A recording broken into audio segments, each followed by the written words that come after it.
Yes, we're up and running. Right, so, evening everybody. It is still Saturday, 15th of October? Yeah. I think. Yeah.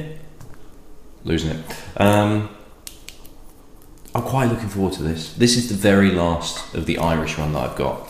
As of this one, we then move into Japanese whiskies, which I'm quite looking forward to. And we're quite close to the 3/4 mark as well.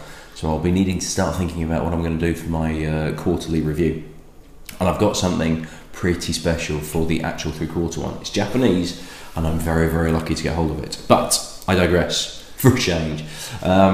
So this is the last of the Irish, and I've kept this specifically to the end because I've not had this particular version, but it is one of my favourite whiskies, not just Irish whiskies, favourite whiskies full stop in its standard version. It was donated from James Hope, which, now there's James Hope and James Booth, and I keep getting confused between the two. I'm pretty certain James Hope, who donated this, was the guy that lives in Sheffield. I actually went to his house one morning, and basically he let me help myself to a range of his whiskies, because I've written the label on it, and I'm sure that was what I did. So James Hope, whichever one you are, thank you very much for this. I've been sitting on that for a while, because if it was you that I was at your house, that was ages ago. So this is Redbreast, but this is the cask strength version of Redbreast 12-year-old. Now Redbreast dates back to around 1903, when the Jameson's Distillery, which was in Dublin, were supplying whiskey in bulk to a wine and spirits merchant called Gilbey's, which are a fairly big company. I don't know if they're still going, actually. I've got a feeling they are, because the name sounds really familiar.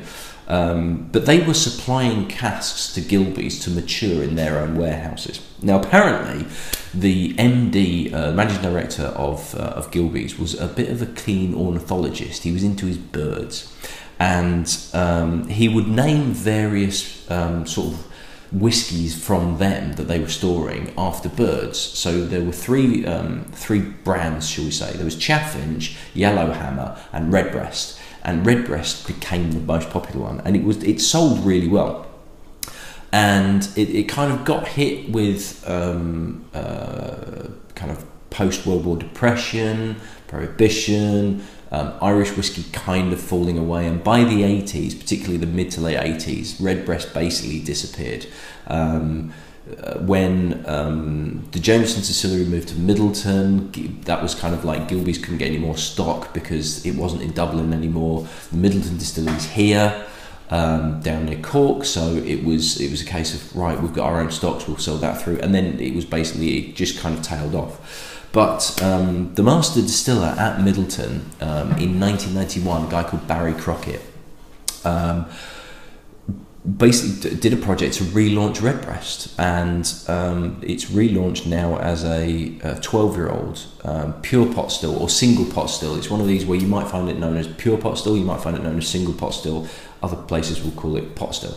But this is the distinctive Irish method of making whiskey, where you're using malted barley and unmalted barley as well.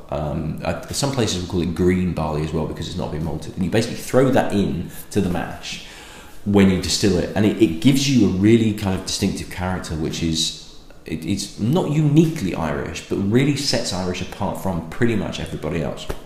And Redbreast 12-year-old is their standard bottling, and is, as I've said previously, one of my all-time favourite whiskies. Not just Irish whiskies, generally whiskies. I think it's absolutely fantastic stuff.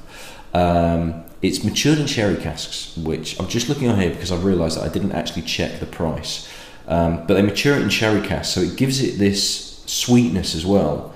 But what got me, Redbreast was one of the first Irish whiskies that I had.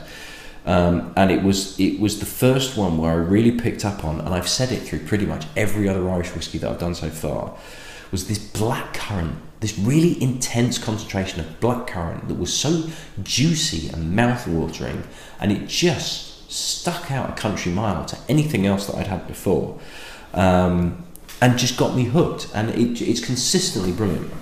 Now, I've heard that the cask strength is even better.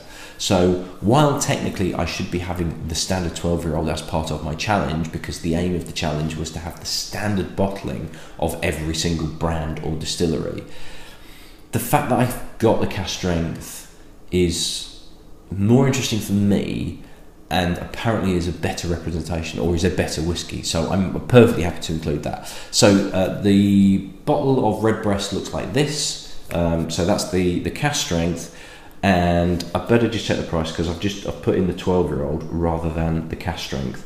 The 12-year-old you're looking at, right, 12-year-old cask strength is not available on the Whiskey Exchange. Useless, absolutely useless. Amazon is, come on, being very slow, 62 quid on Amazon, and I've pressed the wrong button, so we'll go back to that. Master of Malt, 67.75, although apparently it's sold out. Now the standard Redbreast, you're looking at 40 quid, but obviously cask strength, more intensity, technically you get more out of a bottle. I can hear somebody moving around upstairs, which is a bit of concern because they should all be in bed, so I'll do this quickly. So I'm hoping, yeah, damn, I was hoping there was going to be some left, but this is exactly 25 mils, because the way that my nose and my head is at the moment, I'm not quite going to get the full amount out of it. Now it's 58.6% as well, so it's pretty potent stuff, as you could probably expect. The cask strength version was launched in 2011, and they also do a 15-year-old, which I think was 2010 that was launched. Now I've not had the 15-year-old either, but I would very much like to get my hands on that too. Just a standard bottle of 12-year-old, to be honest, because I think it's absolutely fantastic stuff.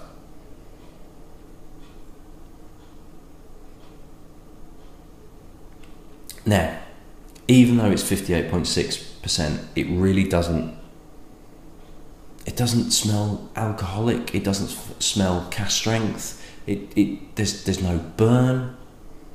Now I know my nose is pretty blocked up, but this doesn't smell any stronger percentage-wise than the Writer's Tears that I've just had. That was 40%. It's sweet, there is that juiciness to that, but there is a lovely sweetness as well. It's delicate though. There's a richness, but it's also quite fresh. There's a lovely, lovely sweetness to it. But there's also this light touch, and it's not minty. It's kind of fresh, but it's very much like a gentle garden mint. Oh, it's a lovely nose. I hope this is good.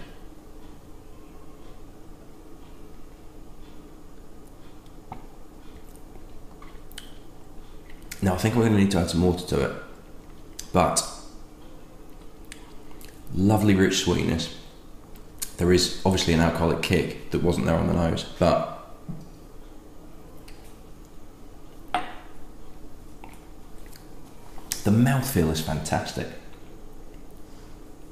And the rich sweetness of the sherry cask, and there is the juiciness there, but it's not as intense as it was on the standard bottling. It's not as obvious to me. It's more this sweet fruitiness. It becomes more of a, and it's not even fruitcake, it's like damsons and plums, and I'm adding some water to it. And it's less of a blackcurrant element, and this is like a fruit bowl of dark, rich fruit, but it's not fruitcake. We're not going bourbon character. This is full on rich, deep, luscious sherry. Oh, it is fantastic.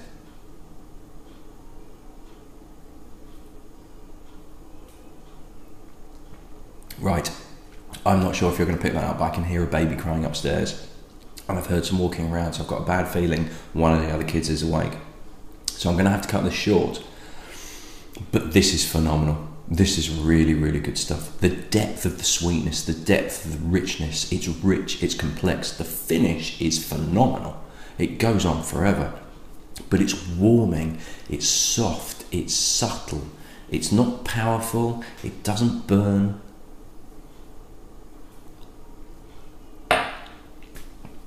I wish I had some more of this. I'm afraid, unfortunately, I need to go because I need to sort one of my kids out, I think. But that that is top drawer. That is a perfect whiskey to finish Irish off on, which has been very interesting, but I won't go into that too much now. I'm going to probably wait till I do the next one tomorrow. So sorry to cut this short, but Redbreast cask strength, fantastic. I shall see you at the next one. Cheers.